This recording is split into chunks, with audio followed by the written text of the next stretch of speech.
हरे कृष्णा। श्री सत्यनारायण भगवान की जय। सावन पावन पूर्णिमा का आज दिन है जब चंद्रमा अपने पूर्ण सौंदर्य में आकाश को अलंकृत करता है और धरती पर भक्तों के हृदय में श्रद्धा से दिव्य ज्योति भर उठती है। ऐसे पुण्य अवसर पर भगवान श्री सत्यनारायण की कथा सुनना, उनका पूजन करना न केवल कलियुग में जीवन के समस्त कष्टों को दूर करता है, बल्कि सांसारिक सुख, ऐश्वर्य और मोक्ष की प्राप्ति भी करना है। यह वह कथा है जो एक समय ईश्वर नारद मुनि ने श्री हरि विष्णु से सुनी थी और फिर मानव कल्याण के हेतु पृथ्वी पर लोगों को सुनाई थी। जो भी सच्चे मन से श्री सत्यनारायण का व्रत करता है, कथा और श्रद्धा से सुनता है, उसके जीवन में दरिद्रता, कष्ट, चिंता, रोग, कलेश सब समाप्त हो जाते हैं। तो आइए श्रोताओं, इस पावन सावन पूर्णिमा पर हम सभी एकाग्र होकर भाव पूर्वक श्रद्धा और भक्ति के साथ भगवान सत्यनारायण की अमोघ, चमत्कार पूर्ण और कल्याणकारी कथा का श्रवण करें, क्योंकि जहाँ सत्य है वहीं नारायण है और जहाँ नारायण है वहां कभी भी कोई अभाव नहीं होता है। सभी प्रेम से बोलिए, विद्वान विनवत्ता भगवान गणेश की जय, श्री सत्यनारायण भगवान की जय, जय श्री लक्ष्मी नारायण भगवान की जय, जय श्री सत्यनारायण भगवान की कथा से पहले हम सब भगवान सत्यनारायण का ध्यान करते हैं, जिनका स्वरूप शांति से पूर्ण है, जो शेष नाग पर शयन करते हैं और जिनकी नाभि में कमल है। वे देवताओं के ईश्वर हैं, जो समस्त संसार का आधार हैं, जो आकाश के समान असीमित हैं, जिनका रंग मेघ अर्थात बादलों के समान है और जिनका रूप शुभ है, जो श्री लक्ष्मी जी के पति हैं, जिनके नेत्र कमल के समान सुंदर हैं और जो योनियों के ध्यान में सदैव विराजमान रहते हैं। अब हम सब उन भगवान श्री विष्णु जी का वंदना करते हैं, जो संसार के सभी बायों का नाश करने वाला और समस्त लोगों को एकमात्र स्वामी है। प्रेम से बोलिए, श्री सत्यनारायण भगवान की जय, श्री लक्ष्मी नारायण भगवान की जय।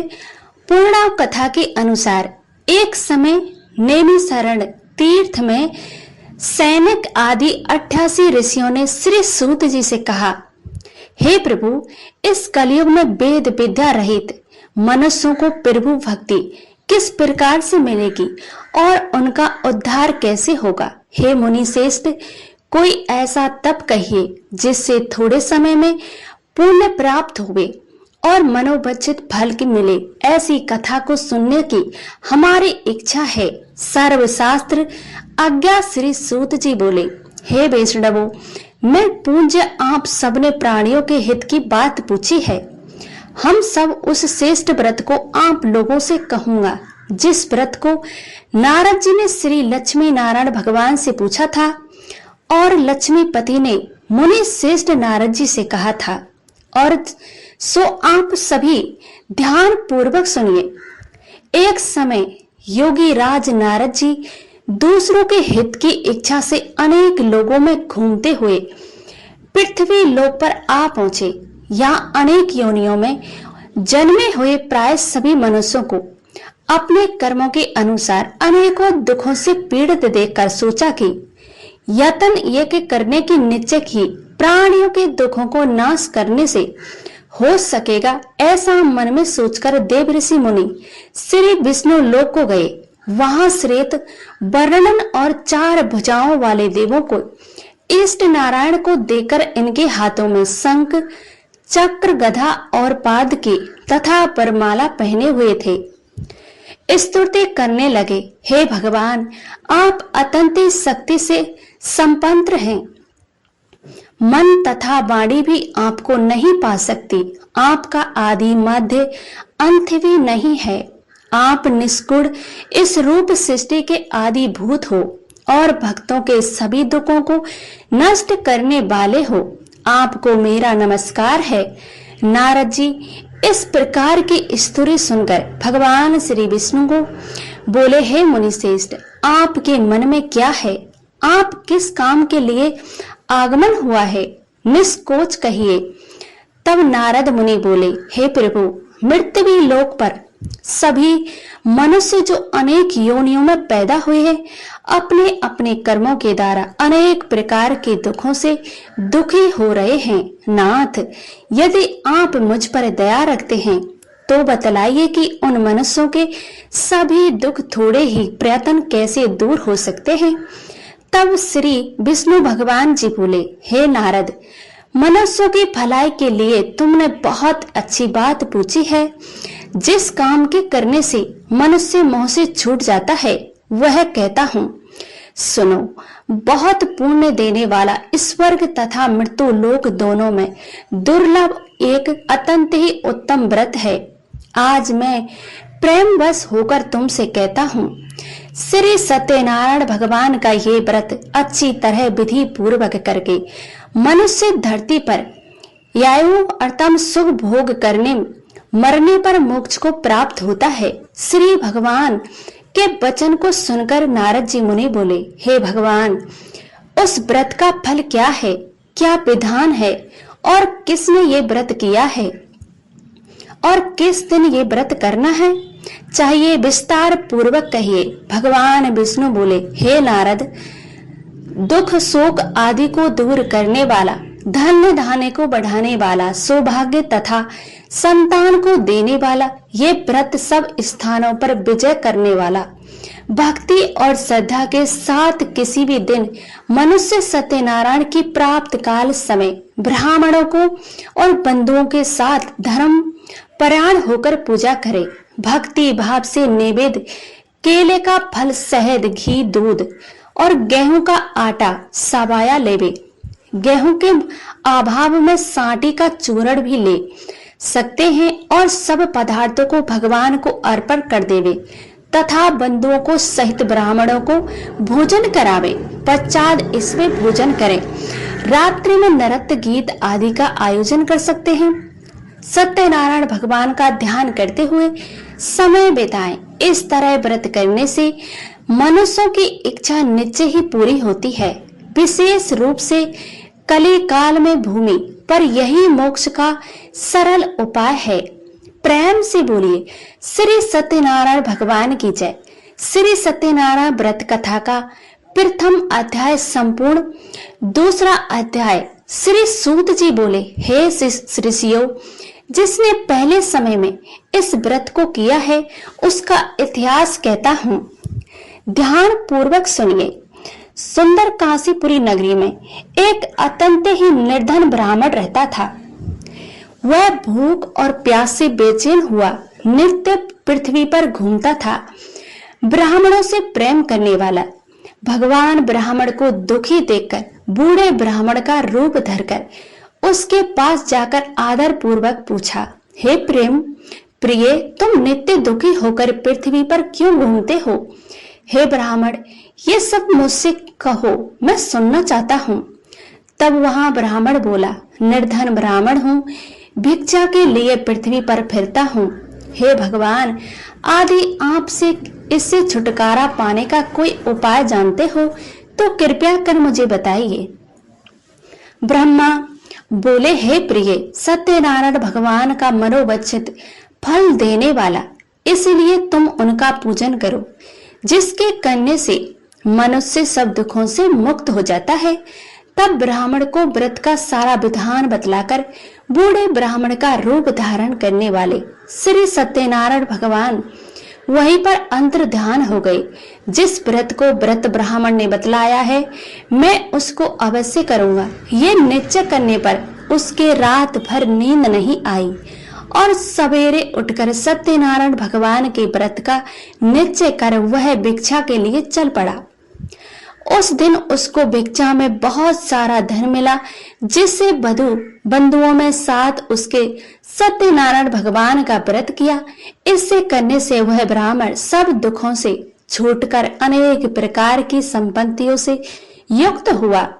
उस समय से वह ब्राह्मण हर मास व्रत करने लगा। इस तरह सत्यनारायण भगवान के व्रत को जो भी करेगा वह मनुष्य सब दुखों से छूट जाएगा। इस तरह नारद जी से सत्यनारायण भगवान का कहा हुआ, ये व्रत मैंने तुमसे कहा है हे प्रभु, अब और क्या कहूं। तब ऋषि बोले, हे मुनीश्वर, संसार में इस ब्राह्मण में किस किसने इस व्रत को किया है और वह सब भी सुनना चाहते हैं, इसीलिए हमारे मन में अत्यंत ही जिज्ञासा हो रही है। सूत जी बोले, हे मुनियों, जिस जिसने इस व्रत को किया है वह सब भी सुनो। इस समय ब्राह्मण धन और ऐश्वर्य के अनुसार बंधु बांधवों के साथ व्रत को तैयार हुआ। उसी समय लकड़ी बेचने वाला बूढ़ा आदमी आया और बाहर लकड़ियों को रखकर ब्राह्मण के मकान में गया।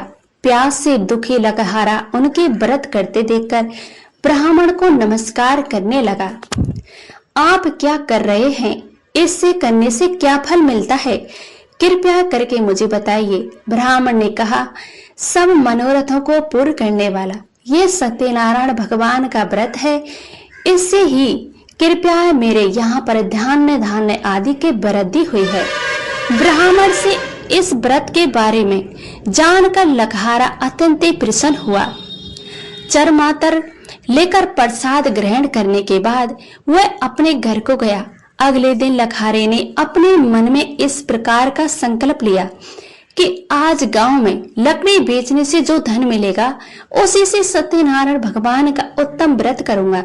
ऐसा मन में निश्चय कर वह बूढ़ा आदमी लकड़ियां अपने सिर पर रखकर जिस नगर में धनवान लोग रहा करते थे ऐसे सुंदर नगर में गया। उस दिन वहां पर उसे उन लकड़ियों का दाम पहले से चौगुना मिला और वह लकहारा दाम लेकर अति प्रसन्न होकर पक्के केले, शक्कर, घी, दूध, दही और गेहूं का चूरण इत्यादि सत्यनारायण भगवान के व्रत की कुल सामग्री को लेकर अपने घर गया। फिर उसने अपने परिवार जनों को बुलाकर विधि के साथ भगवान का पूजन किया और व्रत किया। उस व्रत के पूर्ण प्रभाव से वह बूढ़ा लकहारा धन, पुत्र आदि से युक्त हुआ और संसार में समस्त सुख भोग कर अंत में भय कुंड को चला गया। श्री सत्यनारायण भगवान की जय। श्री सत्यनारायण व्रत कथा का दूसरा अध्याय पूर्ण। तीसरा अध्याय। श्री सूत जी बोले, हे श्रेष्ठ मुनियों, अब आगे की कथा कहता हूँ, सुनो। पहले समय में उल्कामुख नाम का एक बुद्धिमान राजा रहा करता था। वह सत्यवान का और जितेंद्र था। प्रतिदिन देव स्थानों पर जाता और गरीबों धन देकर उनके कष्ट दूर करता। उसकी पत्नी कमल के सम्मान मुख वाली और सती साध्वी थी। पुत्र प्राप्ति के लिए भद्रशिला नदी के तट पर उन दोनों ने सत्यनारायण भगवान का व्रत किया। उस समय वह एक साधु नामक वेश्या आया। उसके वास व्यापार के लिए बहुत सारा धन था। वह नाव को किनारे पर ठहराकर राजा के पास गया और राजा को व्रत करते देखकर विनय साथ पूछने लगा, हे राजन, भक्ति युक्त चित्त से ये आप क्या कर रहे हैं? मेरी सुनने की इच्छा है, सो आप मुझे ये बताइए कि आप। राजा बोला, बेस्या आपने बांधवों के साथ पुत्र आदि की प्राप्ति के लिए वहां महाशक्तिवान सत्यनारायण भगवान का व्रत और पूजन कर रहा हूँ। राजा के वचन सुनकर साधु आदर से बोला, हे राजन, मुझसे भी इसका सब विधान कहो। मैं भी आपके कहे अनुसार इस व्रत को अवश्य ही करूंगा। मेरी भी कोई संतान नहीं है और मुझे विश्वास है कि इस व्रत के करने से निश्चय ही मुझे संतान प्राप्ति होगी। तब राजा से सब विद्वान पूछकर व्यापार निवृत्त होकर आनंद के साथ अपने घर को गया। साधु अपनी पत्नी को, स्त्री को संतान देने वाले इस व्रत को सुनाया और प्रणाम किया कि जब मेरे संतान होगी तब मैं इस व्रत को करूंगा। साधु ने ऐसे वचन अपनी पत्नी लीलावती से कहे। एक दिन उसकी पत्नी पति के साथ आनंदित होकर संसार धर्म में प्रवृत्त होकर श्री सत्यनारायण भगवान की कृपा से गर्भवती हो गई और 10वें महीने में उसके एक सुंदर कन्या का जन्म हुआ। वह कन्या दिनों दिन इस तरह बढ़ने लगी जैसे शुक्ल पक्ष का चंद्रमा बढ़ता है। कन्या का नाम कलावती रखा गया। तब लीलावती ने मीठे शब्दों में अपने पति से कहा, हे स्वामी, जो आपने संकल्प लिया था कि मैं संतान होने पर सत्यनारायण भगवान का व्रत करूंगा, अब आप उसे करिए। साधु बोला, हे प्रिय, उसके विवाह पर करूंगा। इस प्रकार अपनी पत्नी को आश्वासन देकर वह नगर को चला गया। अब कलावती अपने पिता के घर में रहकर बड़ी हो रही थी। एक दिन साधु ने जब नगर में सखियों के साथ अपनी पुत्री को देखा, तब तुरंत दूत को बुलाकर कहा कि पुत्री के लिए कोई सुयोग वर देकर लाओ। साधु की आज्ञा पाकर दूत कंचन नगर पहुंचा और वहां पर बहुत खोजकर बहुत देखभाल कर कन्या के लिए सुयोग वर्णन एक पुत्र को ले आया। उस सुयोग में युवक को देखकर साधु ने अपने बंधु बांधवों को सहित प्रचलित होकर अपनी पुत्री का विवाह उसके साथ कर दिया। किंतु दुर्योग से विवाह के समय भी वह उस व्रत को करना भूल गया। तब श्री सत्यनारायण भगवान क्रोधित हो गए और साधु को श्राप दिया कि तुम्हें दारुक दुख प्राप्त होगा। अपने कार्य में कुशल साधु वेश्या अपने जमाता सहित समुद्र में समीप स्थित रतनपुर नगर में आया और वहां दोनों ससुर जमाई चंद्रकेतु राजा के उस नगर में व्यापार करने लगे। एक दिन भगवान सत्यनारायण की माया से प्रेरित होकर चोर राजा का धन चुराकर भागा जा रहा था, किंतु राजा के दूतों को आता देखकर चोर घबराकर भागते हुए धन को वहीं पर छुपाकर छोड़कर चला गया जहां वे ससुर जमाई ठहरे हुए थे। अब दूतों ने उन साधु वेश्या के पास राजा के धन को रखा हुआ देखा तो वे उन्हीं को चोर समझकर दोनों को बांध कर ले गए। राजा के पास जाकर बोले, हे राजन, ये दोनों चोर पकड़कर लाए हैं, देखकर आज्ञा दीजिए कि तब राजा की आज्ञा से उनको कठोर कारावास में डलवा दिया और उनका धन छीन कर लिया। सत्यनारायण भगवान के श्राप के कारण साधु वेश्या की पत्नी को पुत्री भी इधर उधर घर में बहुत दुखी रहने लगी। उनके घर में जो भी धन था रखा था चोर चुरा कर ले गए। शारीरिक और मानसिक पीड़ा तथा भूख प्यास से आदि दुखी होकर अन्न की चिंता में कलावती एक दिन एक ब्राह्मण के घर गई। वहां उसने सत्यनारायण भगवान का व्रत होते देखा, फिर कथा सुनी और प्रसाद आग्रह करके रात होने पर वह घर आई। तब उसकी माता ने कलावती से पूछा, हे पुत्री, तू अब तक कहाँ रही और तेरे मन में क्या है? कलावती कहने लगी, माते, मैंने एक ब्राह्मण के घर पर श्री सत्यनारायण भगवान का व्रत होते देखा है। कन्या के ऐसे वचन सुनकर लीलावती भगवान के पूजन की तैयारी करने लगी। लीलावती ने परिवार और बंधुओं सहित श्री सत्यनारायण भगवान का पूजन किया और वर मांगा कि मेरे पति दामाद शीघ्र घर आ जाएं। साथ ही प्रार्थना की कि हम सब अपराध क्षमा करो।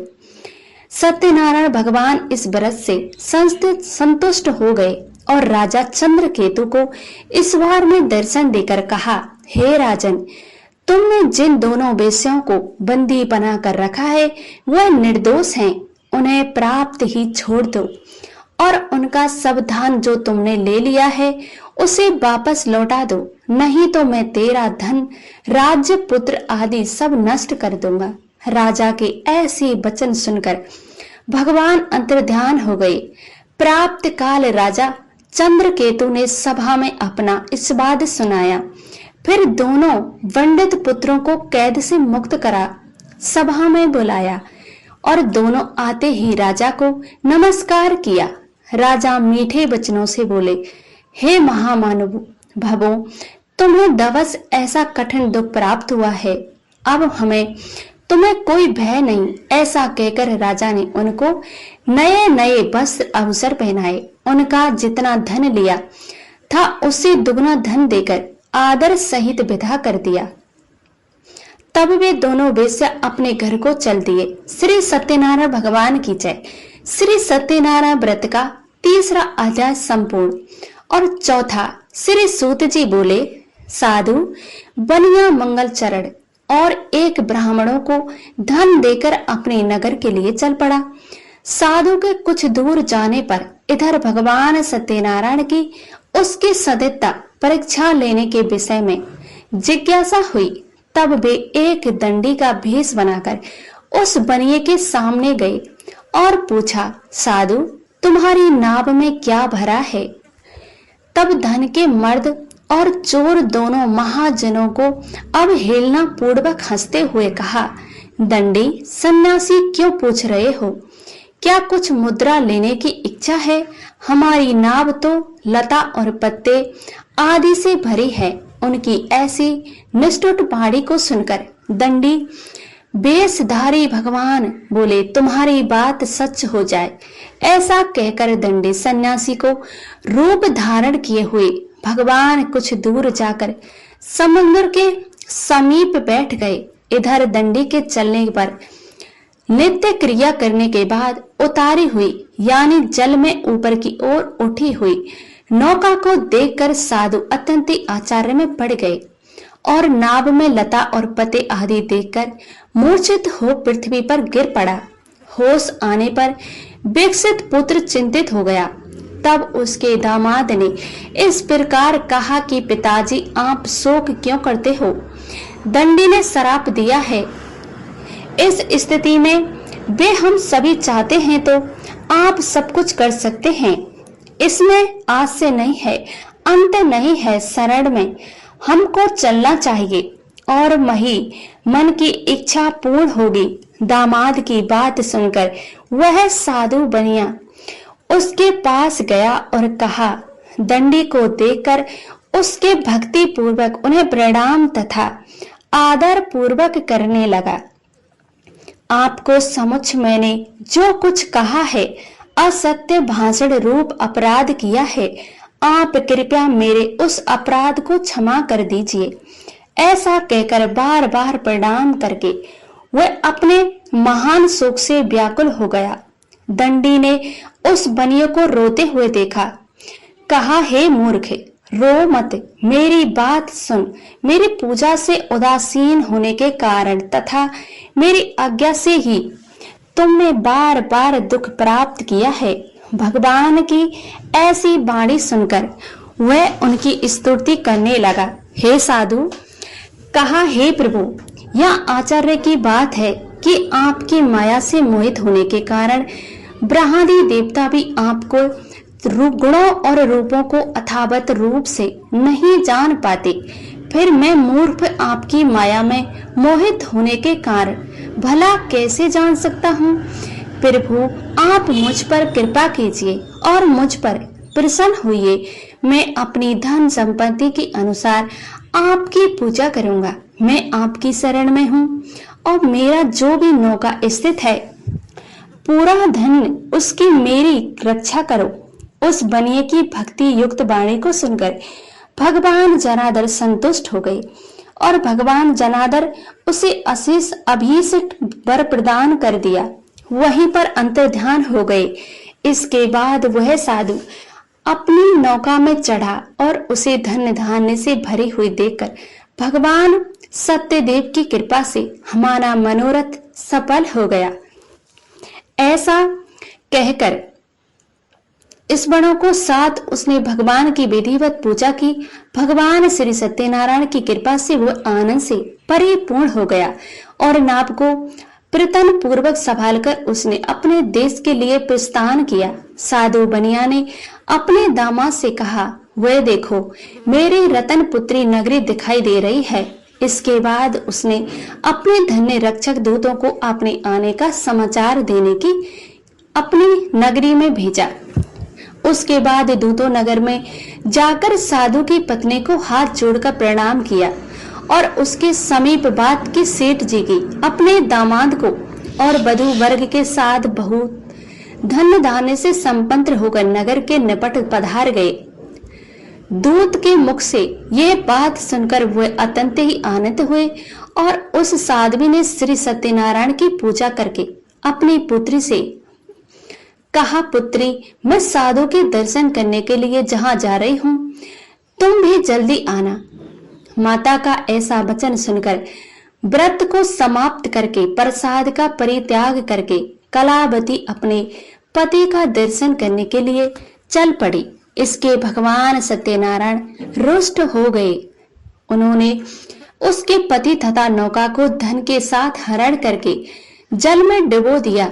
इसके बाद कलावती कन्या अपने पति को ना देखकर महान शोक के रुदन करते हुए पृथ्वी पर गिर पड़ी। नाभ का आदर्शन और कन्या को अत्यंत दुखी देखकर भयभीत होकर मन से साधु बनिए ने सोचा, ये क्या आचार्य हो गया है, नाभ का संचालन कैसे वाले हैं। सभी चिंतित हो गए। इसके बाद वह लीलावती भी कन्या को देखकर दुख से व्याकुल हो गई और अत्यंत ही दुख से विलाप करती हुई अपने पति से इस प्रकार से बोली, स्वामी, अभी अभी नौका के साथ वह दृश्य कैसे हो गया है। ना जाने किस देवता की अपहत्या से वह नौका हरण कर ली गई है, या फिर श्री सत्यनारायण का महत्व भला कौन जान सकता है। ऐसा कहकर वह अपने परिजनों के साथ विलाप करने लगी और कलावती कन्या को गोद में लेकर रोने लगी। कलावती भी अपने पति का नष्ट हो जाने पर दुखी हो गई और पति की पादुका लेकर उनका आयुगमन करने के लिए उसके मन में निश्चय किया। कन्या के इस प्रकार के आचरण को देखकर पत्नी सहित वह धर्म के साधु कन्या के अत्यंत शोक और व्याकुल हो गया। सोचने लगा कि भगवान सत्यनारायण ने ये अपहरण किया है या फिर हम सभी भगवान सत्यदेव की माया से मोहित हो गए हैं। अपने धन की भक्ति के अनुसार भगवान श्री सत्यनारायण की पूजा करूंगा। तब सभी बुलाकर इस प्रकार कहकर उसने अपने मन की इच्छा प्रकट की और बारंबार भगवान सत्यदेव के दंडवत प्रणाम किया। इसके बाद दोनों के परिपालन भगवान सत्यदेव प्रसन्न हो गए। भक्त प्रसन्न भगवान ने कृपा पूर्वक आकाशवाणी की कि तुम्हारी कन्या प्रसाद छोड़कर अपने पति को देखने चली गई है।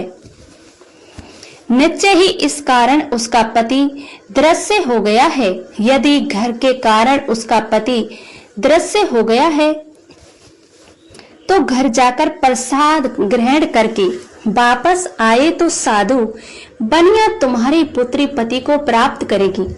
इसके संजय नहीं कलावती ने यह भी दिव्य आकाशवाणी सुनी तो वह शीघ्र ही अपने घर को और अपने प्रसाद आग्रह किया। वापस आकर उसने अपने परिवार जनों और अपने पति को भी देखा। तब कलावती कन्या ने अपने पिता से कहा, पिताजी, अब तो घर चलिए, देरी क्यों कर रहे हैं। कन्या की बात को सुनकर बंडे पुत्र संतुष्ट हो गया और विधि विधान से भगवान सत्यनारायण का पूजन करके धन्य तथा बंधु बधनों को साथ अपने घर को गया। इसके बाद पूर्णिमा और संक्रांति पर्वों पर भगवान सत्यनारायण का पूजन करते हुए इस लोक में सुख भोग कर अंत में वह सत्यपूर्ण भय कुंड को चला गया। प्रेम से बोले श्री सत्यनारायण भगवान की जय। श्री सत्यनारायण व्रत कथा चौथा अध्याय पूर्ण पंचवा अध्याय। श्री सूत जी बोले, श्रेष्ठ मुनियों, अब इसके बाद मैं दूसरी कथा का कहूंगा। आप लोग ध्यान पूर्वक सुनिए। अपने प्रजा का पालन करने में अतपर सुगंधवत नामक एक राजा था। उसने सत्यदेव प्रसाद का परित्याग करके दुख प्राप्त किया। एक बार वह वन में बहुत तेज पशुओं को मारकर बट वृक्ष के नीचे गया। वह उसने देखा कि गोपगण बंधु बांधवों के साथ संतुष्ट होकर भक्ति पूर्वक भगवान सत्यदेव की पूजा कर रहे हैं। राजा ये देखकर अहंकार वंश ना तो वहां गया और न ही उसने भगवान सत्यनारायण का प्रणाम किया। पूजन के बाद सभी योगपगण भगवान का प्रसाद राजा के समीप रखकर वहां से लौट आए और इच्छा अनुसार उन सभी ने भगवान प्रसाद आग्रह किया।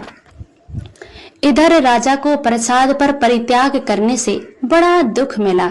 उसका संपूर्ण धन धान्य और सभी 100 पुत्र नष्ट हो गए।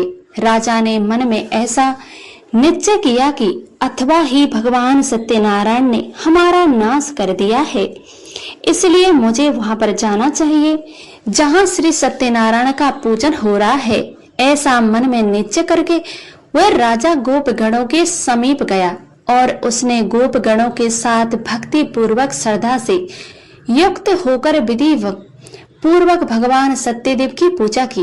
भगवान सत्यदेव की कृपा से वहां पर पूर्ण धन और पुत्रों में संपन्न हो गया तथा इस लोक में सभी दुखों का उपयोग कर अंत में सतपुर को वैकुंठ को लोक को प्राप्त हुए। श्री सूत जी कहते हैं, जो व्यक्ति परम दुर्लभ श्री सत्यनारायण का व्रत करता है और पुण्यम तथा फल प्रदानी भगवान की कथा को भक्ति युक्त होकर सुनता है, उसे भगवान सत्यनारायण की कृपा से धन्य धान्य की आदि की प्राप्ति होती है। दरिद्र धनवान हो जाता है, बंधन में पड़ा हुआ बंधन से मुक्त हो जाता है, डरा हुआ व्यक्ति भय युक्त हो जाता है। यह सत्य बात है कि इससे संशय नहीं है। इस लोक में सभी इच्छाओं फलों को भोग कर अंत में सत भय कुंड को लोक को जाते हैं। हे ब्राह्मणों, इस प्रकार मैंने आप लोगों से भगवान सत्यनारायण व्रत को कहा है, जिससे सच्चे मनुष्य सभी दुखों से मुक्त हो जाता है। कल युग में तो भगवान सत्यदेव की पूजा विशेष फल प्रदान करने वाली है। भगवान विष्णु को ही कुछ लोग काल, कुछ लोग सत्य, कोई ईश और सत्यदेव तथा दूसरे लोग सत्यनारायण नाम से कहेंगे। अनेक रूप धारण करके भगवान सत्यनारायण सभी मनोरथ सिद्ध करते हैं। कलयुग में सनातन भगवान विष्णु श्री सत्य रूप